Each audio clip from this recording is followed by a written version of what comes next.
الحمد لله نحمده ونستعينه ونستغفره ونؤمن به ونتوكل عليه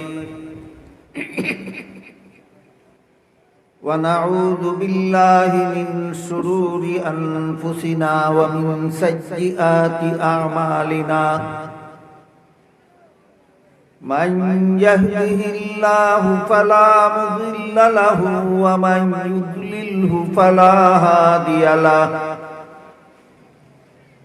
ونشهد أن لا إله إلا الله وحده لا شريك له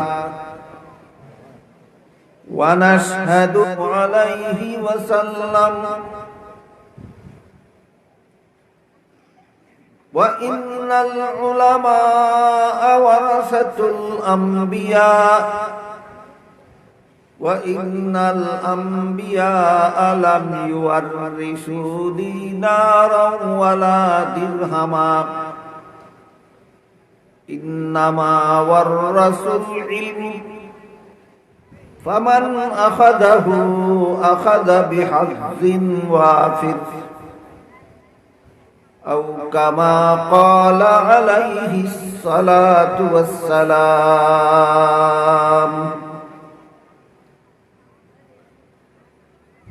হযরত মাদ্রাসা শিক্ষার একটা আলাদা বৈশিষ্ট্য আছে, আলাদা একটা গুণ আছে, যেই গুণটা আর কোন শিক্ষার মধ্যে নাই, একমাত্র মাদ্রাসা শিক্ষার মধ্যে আছে। এই গুণটা কি? এই গুণটা হলো শেষ বিচারের ভয়। মানুষের অন্তরে শেষ বিচারের ভয় সৃষ্টি হয় একমাত্র মাদ্রাসা শিক্ষার দ্বারা, আর কোন শিক্ষার দ্বারাই। আমি যদি অসৎ কাজ করি, আমি যদি অন্যায় করি, আমি যদি অপরাধ করি, আমি যদি চুরি করি, ডাকাতি করি, খুন খারাপি করি, আমি যদি দুর্নীতি করি, জালিয়াতি করি, আর দুনিয়ার কোনো মানুষ যদি আমাকে ধরতে নাও পারে, তবুও শেষ বিচারের দিন আল্লাহর কাছে আমার জবাব দিতে হবে। এই ভয়টা মানুষের অন্তরে সৃষ্টি হয় একমাত্র মাদ্রাসা শিক্ষার দ্বারা। একমাত্র মাদ্রাসা শিক্ষা ছাড়া শেষ বিচারের দিন আল্লাহর কাছে কি জবাব দেব, এই ভয় দুনিয়ার আর কোন শিক্ষার দ্বারা সৃষ্টি হয় না। দেখেন তো কথাটা আপনাদের বুঝে পড়ে কিনা? শেষ বিচারের দিন আল্লাহর কাছে কি জবাব দিব, এই ভয় কোন শিক্ষার দ্বারা মানুষের অন্তরে সৃষ্টি হয়? একমাত্র মাদ্রাসা শিক্ষা। এই ভয়টা যদি কোনো মানুষের অন্তরে জাগে না, যে আমি কোনো অন্যায় কাজ করলে দুনিয়ার কোনো মানুষে আমারে ধরতে না পারলেও শেষ বিচারের দিন আল্লাহর কাছে কি জবাব দিব, এই ভয় যদি কোনো মানুষের অন্তরে জাগে না, তাহলে সে যত বড় শিক্ষিত হবে তত বড় দুর্নীতিবাজ হতে বাধ্য। যত বড় শিক্ষিত হইব তত বড় দুর্নীতিবাজ, যত বড় শিক্ষিত হবে তত বড় অসৎ হতে পারে। আপনারা কি জানেন, বর্তমান সমাজে অশিক্ষিতরা বেশি ঘুষ খায় না শিক্ষিতরা ঘুষ খায়? ঘুষ খাওয়া অপরাধ কি? অপরাধ। অশিক্ষিতরা খায় না কেন? সুযোগ পায় না। শিক্ষিতরা খায় কেন? সুযোগ পায়। ঘুষ খাওয়ার সুযোগ পাইল বলেই যে ঘুষ খাইল, তার অন্তরে কি এই ভয়টা আছে যে আমি আল্লাহর কাছে কি জবাব দেব? নাই। কাজেই শেষ বিচারের দিন আল্লাহর কাছে কি জবাব দেব, এই ভয় না থাকলে যত বড় শিক্ষিত হবে তত বড় দুর্নীতিবাজ হতে বাধ্য। আর এই ভয়টা মানুষের অন্তরে জাগ্রত হয় একমাত্র ইসলামী শিক্ষার দ্বারা, কোরআন শিক্ষার দ্বারা, মাদ্রাসা শিক্ষার দ্বারা।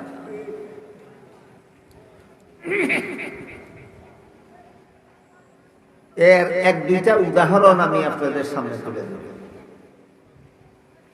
আপনাদের অনেকের জানা থাকলে থাকতেও পারে, কারো জানা না থাকলে নাও থাকতে পারে। পাকিস্তানের একজন পৃথিবী বিখ্যাত আলেম আছেন, আল্লামা তকি উসমানী দামাত বারাকাত।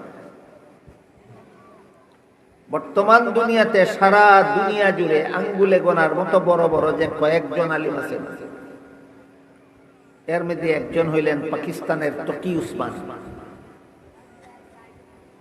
ইনি বেশ কয়েক বছর আগে পাকিস্তানের শরিয়া আদালতের প্রধান বিচারপতি ছিলেন। তিনি প্রধান বিচারপতি থাকাকালে এক বক্তৃতায় বলেছিলেন যে চুরের শাস্তির রায় দেওয়ার দায়িত্বটা আমার,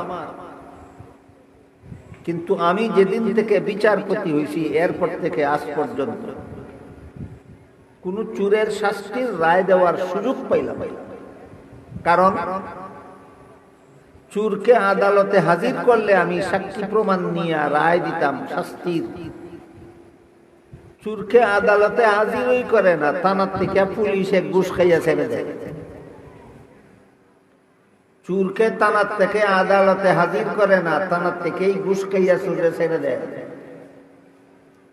আদালতে আসলে আমি রায় দিতাম শাস্তির, আদালতে আসতেই পারে না, আমি শাস্তির রায় দিতাম। থানার থেকে পুলিশে চুরের কাছ থেকে ঘুষ খাইয়া চুরকে ছেড়ে দেয় শুধু পাকিস্তানের পুলিশ, আর কোন দেশের পুলিশে ঘুষ খাইয়া চুর ছাড়ে না।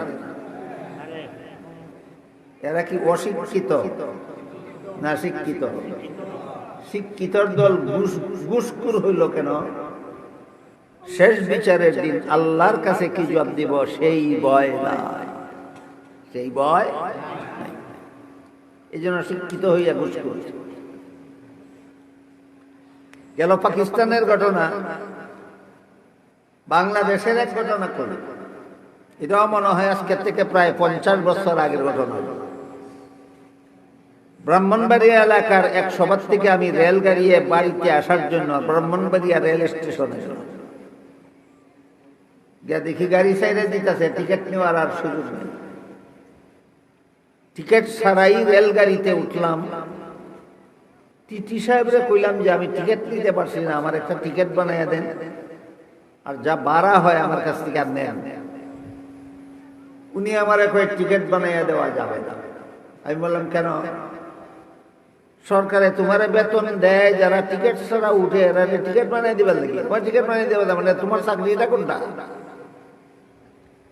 টিকিট বানিয়ে দিলে শুধু ভাড়া দিলে হবে না, বিনা টিকিটে রেলগাড়িতে উঠার জরিমানাও দিতে হবে আলাদা।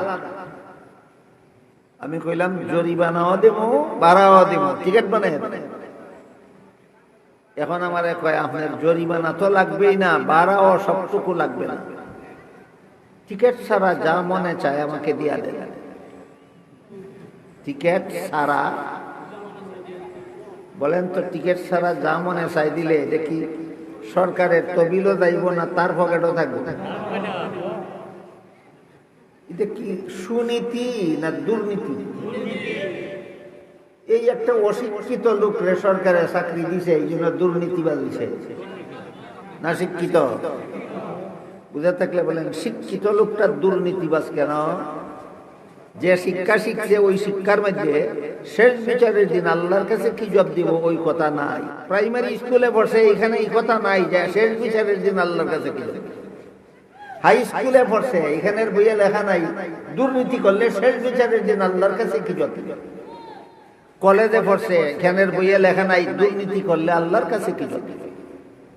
এই জন্য বলছি, যদি শেষ বিচারের ভয় অন্তরে না থাকে, যত বড় শিক্ষিত হয় তত বড় দুর্নীতিবাদ হতে বাধ্য। বাংলাদেশে এই 50 বছর আগে একজন শিক্ষিত দুর্নীতিবাদ আছিল, আমি পাইছি। বর্তমানে বাংলাদেশে কোনো শিক্ষিত দুর্নীতিবাজ নাই। আগে 50 বছর আগের থেকে আরো কম না অনেক বেশি। এই সমস্ত শিক্ষিতরা দুর্নীতিবাজ কেন?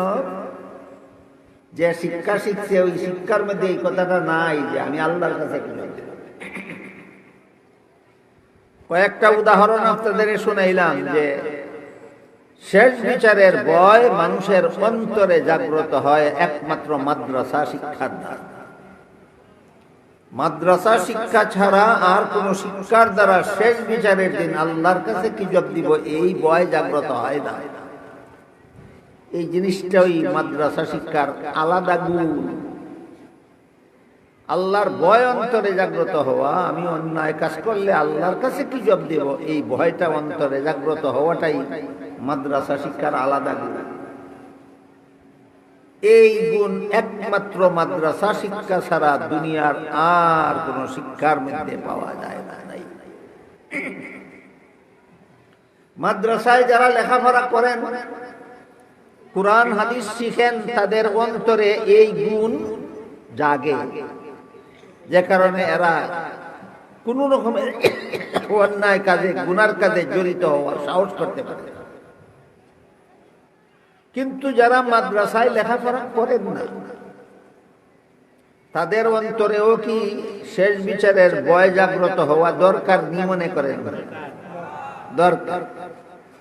যারা মাদ্রাসায় পড়ে না, এদের অন্তরে এই ভয়টা কেমনে জাগবো, এই ব্যাপারে হাদিস শরীফে রাসূল করিম সাল্লাল্লাহু আলাইহি ওয়াসাল্লাম বলেন, কুন আলিমান আও মুতাআল্লিমান, তুমি আলেম হও আর না হইলে আলিমের ছাত্র হও। তো মাদ্রাসায় যারা পড়ান তারা তো আলিম, মাদ্রাসায় যারা পড়ে এরা আলিমের ছাত্র। সবই তো মাদ্রাসা, আলিমও মাদ্রাসা, ছাত্রও মাদ্রাসা। যারা সারা জীবন গৃহস্থী করে, যারা সারা জীবন ব্যবসা করে, যারা সারা জীবন চাকরি করে, যারা স্কুল কলেজের লেখাপড়া নিয়ে ব্যস্ত থাকে, এরা তো মাদ্রাসায় পড়েও না, পড়ায়ও না, আলিমও না, ছাত্রও না। এদের অন্তরে কিভাবে শেষ বিচারের ভয় জাগ্রত হবে, এই চিন্তা মাথায় নিয়ে বাংলাদেশের সমস্ত কওমি মাদ্রাসাগুলি একটা ব্যবস্থা করছে। এই ব্যবস্থাটা হইল মাদ্রাসার সভা। ব্যবস্থাটা হইল মাদ্রাসার সভা। আজকাল অনেকে জানে না, বুঝেও না যে মাদ্রাসার লেখাপড়ার লাগে সভা কেন। লেখাপড়া তো উস্তাদে করায়, ছাত্রই করে। উস্তাদের অন্তরে আল্লাহর কাছে কি জবাব দিব ভয় আছে, ছাত্ররাও একদিন অন্তরেই ভয় জাগবে যে আল্লাহর কাছে কি জবাব দিব। এছাড়া সমাজে যত মুসলমান সারা জীবন গৃহস্থী করে, সারা জীবন ব্যবসা করে, সারা জীবন চাকরি করে, সারা জীবন স্কুল কলেজের লেখাপড়া নিয়ে, সংসারের ঝামেলা নিয়ে ব্যস্ত থাকে, এরা শেষ বিচারের দিন কিভাবে আল্লাহর বিচারে বাঁচবে, এই চিন্তা মাথায় নিয়ে কওমি মাদ্রাসাগুলি এই সভা করে। এই সবার মধ্যে সর্বস্তরের মুসলমানকে এই শেষ বিচারের ভয়টা অন্তরে জাগাইয়া দেয়, যেন গৃহস্থী করলেও অসৎ কাজের সাহস না থাকে, ব্যবসা করলেও যেন গুনার কাজের সাহস অন্তরে না থাকে, চাকরি করলেও যেন গুনার কাজের সাহস অন্তরে না থাকে, স্কুল কলেজে লেখাপড়া করলেও যেন গুনার সাহস যেন অন্তরে না থাকে। তাই যারা মাদ্রাসায় কুরআন হাদিস শিক্ষা আলেম হন, তারা হইলেন বাতির মতো। আর যারা আলিমদের কথা শুনিয়া, ওয়াজ মাহফিলে আইসা আলিমদের কথা শুনিয়া, জান্নাত জাহান্নামের কথা শুনিয়া, শেষ বিচারের কথা শুনিয়া, আলিম ছিলেন না কিন্তু মনের মধ্যে শেষ বিচারের ভয়টা জাগ্রত হয়, এরা হইল বাতির আলোর মতো। কথাটা বুঝানির লাগে একটা উদাহরণ। এই যে দেখেন সামিয়ানার নিচে বাতি, এই বাতি থেকে আলো বাইর হইয়া আমাদের সমস্ত যারা বসা আছি সকলের শরীরে লাগে। বলেন তো আমার বাতিটা, আমার শরীরটা একটা বাতি না বাতির আলোতে আলোকিত? আমার শরীরটা বাতি না বাতির আলোতে আলোকিত। ঠিক তেমনি ভাবে কোরআন হাদিস যারা শিখছেন তারা হইলেন বাতি, আর তারার কথা শুনে যারা হারাম কাজ থেকে বিরত থাকে, এদের অন্তরটা ওই বাতির আলোতে আলোকিত। আপনাদের অন্তর যেন অন্ধকার না থাকে, আপনাদের অন্তর যেন এই কোরআন শিক্ষার আলোতে যেন আলোকিত হয়। সর্বস্তরের মুসলমানের অন্তরকে কোরআন শিক্ষার আলোতে আলোকিত করার জন্য মাদ্রাসার এই সভাগুলির আয়োজন করা হয়। বর্তমান বাংলাদেশে 25,000 কওমি মাদ্রাসা আছে। বলেন কি পরিমাণ? 25,000। বর্তমান বাংলাদেশে 25,000 কওমি মাদ্রাসা আছে। প্রায় সবগুলি কওমি মাদ্রাসার পক্ষ থেকে বছরে কমপক্ষে একটা ওয়াজ মাহফিল হয়। তাইলে 25,000 মাদ্রাসায় বছরে 25,000 ওয়াজ মাহফিল। শুধু কওমি মাদ্রাসাগুলির পক্ষ থেকে সারা বাংলাদেশে বছরে 25,000 ওয়াজ মাহফিল কেন হয়? আপনাদের সর্বস্তরের মুসলমানের অন্তরটাকে কোরআন শিক্ষার আলোতে আলোকিত করার পর। এই ব্যাপারে আমি আমার জীবনের আরেকটা ঘটনা আপনাদের শুনে, মনে হয় আজকে থেকে প্রায় 40 বছর আগের ঘটনা হবে। শায়েস্তাগঞ্জ থেকে রেলে যাইতেছি ময়মনসিংহে এক ওয়াজ মাহফিল। আমার পাশের সিটে একজন ভদ্রলোক, ইনি স্কুল কলেজের শিক্ষায় শিক্ষিত। পাশাপাশি বসার কারণে আলাপ সালাপ হইল, কথাবার্তা হইল, পরিচয় হইল। এক পর্যায়ে তিনি আমারে জিজ্ঞাসা করলেন, কোথায় যাবেন? ময়মনসিংহে। কেন? ওয়াজ মাহফিল। উনি আমারে কয়, আপনারা যে ওয়াজ করেন এটার ফলাফল কি? কি ফলাফল? আমি কোনো জবাব দিলাম না। কিছুক্ষণ পরে টিটি সাহেব এসে টিকিট চেক করতে করতে করতে করতে আইসা আমার কাছে আসতে পারে দেখা গেল আমার আশেপাশে যে সমস্ত অশিক্ষিত লোকেরা বসা ছিল এদের কাছে টিকিট আছে, আর আমার পাশে যে শিক্ষিত লোকটা বসা ছিল তার টিকিট নেই। তখন আমি ভদ্রলোককে কইলাম যে আমরা যে ওয়াজ করি এটার ফসল হইল এই সমস্ত অশিক্ষিত লোকেরা, আর তোমরা যারা ওয়াজ শুনো না, ওয়াজ পছন্দ করো না, এটার ফসল হইলে তুমি। কথা বুঝাইছি না? দেখো, তুমি হইলে ওয়াজের থেকে দূরে থাকার ফসল, আর এই সমস্ত অশিক্ষিত লোকেরা হইলো ওয়াজ মাহফিলে আসার ফসল। এরা দুর্নীতিবাজ না, এরা শেষ বিচারের দিন আল্লাহর কাছে কি জবাব দিব এই ভয় এই সমস্ত অশিক্ষিত লোকের অন্তরে আছে। তোমার মতো শিক্ষিত লোকের অন্তরে আল্লাহর কাছে কি জবাব দিব এই কথার ভয় নাই, এই জন্য তুমি টিকিট ছাড়া গাড়ি তুলছ। কাহিনী বুঝে থাকলে এবার বলেন, এই শিক্ষিত লোকটার অন্তর আলোকিত না অন্ধকার? অশিক্ষিত লোকগুলি যারা টিকিট করে গাড়ি তুলছে এদের অন্তর আলোকিত। আমার জীবনের এই কাহিনী শুনলে তো আমি আশা করি আপনার প্রত্যেকে মনে মনে টের পাবেন আপনাদের কার অন্তর অন্ধকার আর কার অন্তর আলোকিত। আমি যদি আল্লাহর ভয়ে যদি অন্যায় কাছ থেকে বিরত থাকি, তাহলে আল্লাহর কসম আমার অন্তর কোরআন শিক্ষার আলোতে আলোকিত। আল্লাহর ভয় যদি আমাকে হারাম কাছ থেকে ফিরাতে পারে না, তাহলে আমার অন্তর অন্ধকার। মাদ্রাসার পক্ষ থেকে সভাগুলি করা হয় এই সমাজের সর্বস্তরের শিক্ষিত অশিক্ষিত নির্বিশেষে সমস্ত মানুষের অন্ধকার অন্তরকে আলোকিত করার জন্য।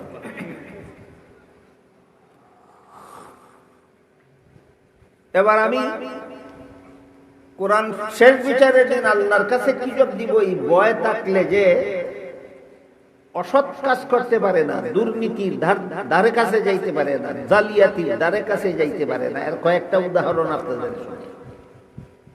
একটা উদাহরণ হইল খলিফা উমর রাদিয়াল্লাহু তাআলা আইন জারি করে দিলেন, কোন দুধের ব্যবসায়ী দুধে পানি মিশাইয়া কাস্টমারকে ধোঁকা দিতে পারবে না। দুধও পানি মিশাই, দুধের মধ্যে দুধই মনে হয় পানি চিনা যায়, এটা ধোঁকা।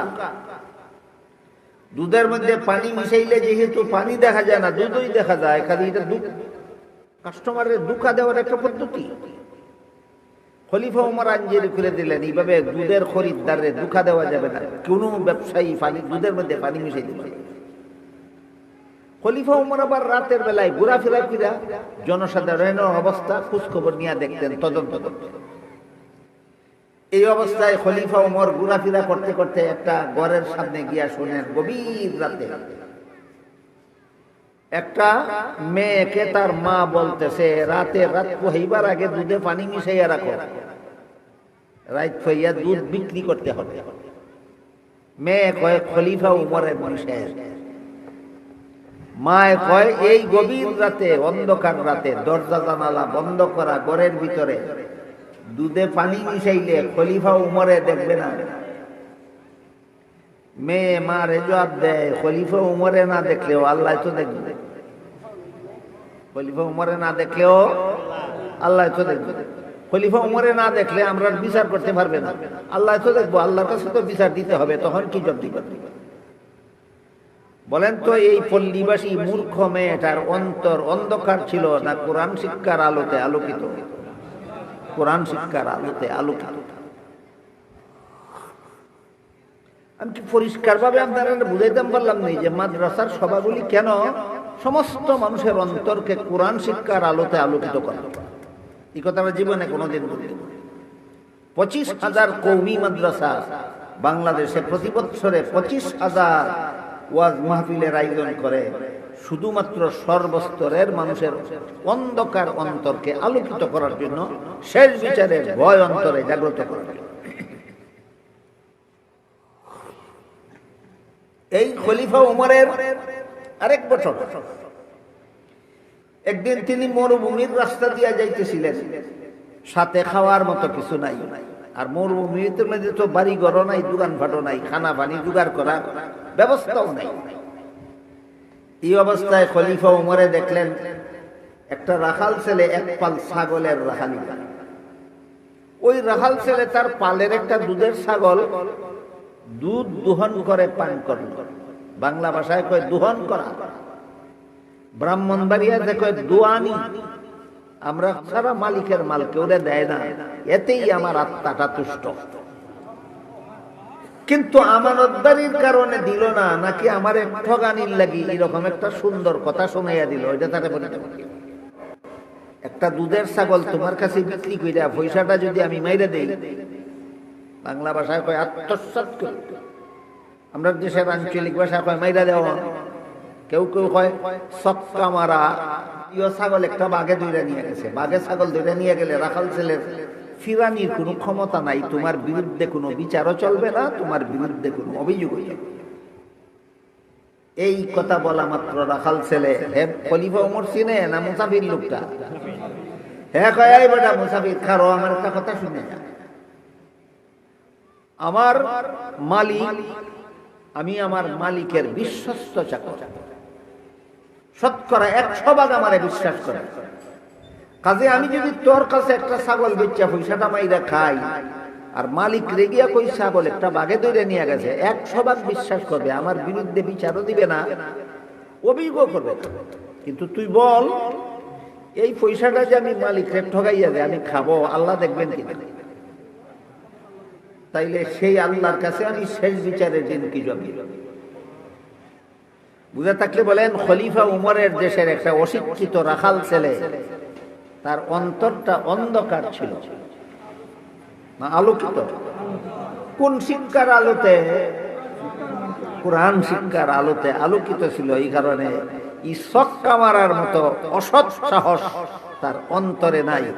এই উদ্দেশ্যেই মাদ্রাসার সভাগুলি হয়, যেন মাদ্রাসার আশপাশের সমস্ত মুসলমানের অন্তর যেন খলিফা উমরের দেশের ওই রাখাল ছেলের অন্তরের মতো আলোকিত হয়।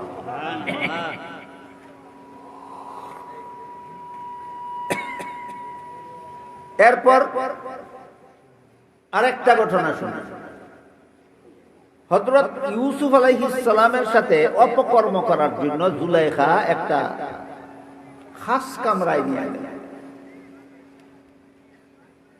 রাজকীয়ভাবে সুসজ্জিত একটা নিরিবিলি কামরার ভিতরে নিয়ে গেল, যেখানে ইউসুফ এবং জুলাইখা দুইজন ছাড়া দুনিয়ার আর কোনো মানুষ ছিল না। ইউসুফ আলাইহিস সালাম কামরার ভিতরে গিয়া দেখলেন কামরার এক পাশে পর্দা দিয়া পুরো একটা কিছু দেখতে রাখছে, এই যে দেখেন না পর্দা, পর্দার ওই পাশে কিছু দেখা যায় না, এইরকম। ইউসুফ আলাইহিস সালাম জুলাইখারে জিজ্ঞাসা করলেন, তোমার এই কামরার মধ্যে পর্দা দিয়া এক পাশে কি দেখতে রাখছো? জুলাইখা কয়, আমি যেই মূর্তিটার পূজা করি এই মূর্তিটা দেখতে রাখছি। জুলাইখা প্রথম জীবনে মূর্তি পূজারী ছিল, শেষ জীবনে মুসলমান হয়েছে, ইউসুফ আলাইহিস সালামের কাছে বিয়া হয়েছে, ইউসুফের পক্ষ থেকে জুলাইখার সন্তান দিয়েছে। এটা হলো ইতিহাসের শেষ কথা। আমি ওই দিকে যাইতেছি। যেদিনের ঘটনা বলতেছি তখনও জুলাইখা মূর্তি পূজারী ছিল। এই কারণে ইউসুফ যখন জিজ্ঞাসা করলেন পর্দার আড়ালে কি দেখতে রাখছো, কইল আমি যেই মূর্তিটার পূজা করি মূর্তিটা দেখতে রাখছি। ইউসুফ আলাইহিস সালাম বললেন, এটা তো তুমি পূজাই করো, তাহলে দায়িত্ব রাখলে কেন? জুলাইখা কয়, এখন আমি তোমার সাথে জিনা করব। সাফ কথা, এখন আমি তোমার সাথে জিনা করব। যেই মূর্তির পূজা করি তার সামনে জিনা করতে আমার লজ্জা হয়, এই জন্য দায়িত্ব রাখছি যে তোমার সাথে জিনা করতে যেন লজ্জা আমার বাধা হইয়া না যায়। ইউসুফ আলাইহিস সালাম জিজ্ঞাসা করলেন, মূর্তির সামনে তুই যদি মূর্তিটারে না দেখা মূর্তির সামনে যদি আমার সাথে জিনা করো, তাইলে তোর মূর্তি দেখবো কি? আপনারা কি বলেন, দেখবো? জুলাইখা জবাব দিল যে না, এটার সামনে করলেও দেখে না, ডাকলেও দেখে। ইউসুফ বললেন যে এটারে ডাকলেও দেখে না, না ডাকলেও দেখে না, এটারে ডাকার কি দরকার? ডাকছস কেন? জুলাইখা জবাব দেয়, যদিও আমার মূর্তির সামনে জিনা করলেও সে দেখবে না, কিন্তু যে কারিগরে মূর্তিটা বানাইছে সে মূর্তির চোখের মধ্যে দেখার ভঙ্গি দিয়ে বানাইছে। আমরা দেশের ভাষায় কয়, যেমন বোঝা যায় সাইয়া, যেমন বোঝা যায় সাইয়া। এই চৌকের ভঙ্গিটার কারণে এটার সামনে তোমার সাথে জিনা করতে আমার লজ্জা হয়। ইউসুফ আলাইহিস সালাম বললেন, তোর মূর্তির চৌকের মধ্যে দেখার ভঙ্গি আছে, আসলে দেখে না, এরপরেও যদি তার সামনে আমার সাথে জিনা করতে তোর লজ্জা হয়, আমার আল্লাহ যে আসলেই দেখে, সেই আল্লাহর সামনে তোর সাথে জিনা করতে গিয়ে আমার লজ্জা হয় না। আজকে যদি তোর সাথে আমি জিনা করি, কাল হাসরের মাঠে আল্লাহর কাছে কি করতে? বুঝে থাকলে বলেন তো, জুলাইখার সাথে এই অপকর্ম করতে ইউসুফ আলাইহিস সালাম সাহস করলেন না। কোন গুণের কারণে? আল্লাহর কাছে কি জবাব দিব? এই আল্লাহর কাছে কি জবাব দিব? এই গুণের কারণে ইউসুফের সাহস হইল না জুলাইখার সাথে অপকর্ম করা। একটা মহিলার সাহস হইল না দুধের মধ্যে পানি মিশানি। একটা রাখাল ছেলের সাহস হইল না ছাগল বেচ্চা পয়সাটা মাইরা খাওয়া। সবার মূলেই তো একটা জিনিস কাজ করছে, সেটা হইল আল্লাহর কাছে কি জবাব দেব। বুঝে থাকলে বলেন, এই গুণটা মানুষের অন্তরে সৃষ্টি হয়। আল্লাহর কাছে কি জবাব দিব এই চিন্তায় কোন রকমের অপকর্ম, কোন রকমের অপরাধ, কোন রকমের পাপ, কোন রকমের গুনার কাজ করার সাহস করে না, এই ভয়ে যে আল্লাহর কাছে কি জবাব দিব। এই গুণটা মানুষের অন্তরে কোন শিক্ষার দ্বারা জন্ম হয়? একমাত্র কোরআন শিক্ষা, একমাত্র ইসলামী শিক্ষা, একমাত্র মাদ্রাসা শিক্ষা। এই জন্য মাদ্রাসা শিক্ষার কাজে যে যেভাবে জড়িত থাকে, আল্লাহ পাক রব্বুল আলামিন তাকে মাদ্রাসায় ফইরা ফরাইয়া তারা যে পরিমাণ সওয়াব পায়, সামান্য সাহায্য সহযোগিতা কইরা যারা জড়িত থাকে এদেরকে তাদের সমান সওয়াব দান করে। বরং এক হাদিসে রাসূল করিম সাল্লাল্লাহু আলাইহি ওয়াসাল্লাম বলেন, ইযা মাতাল ইনসানু ইনকাতা আনহু আমালুহু ইল্লা মিন সালাসাতি।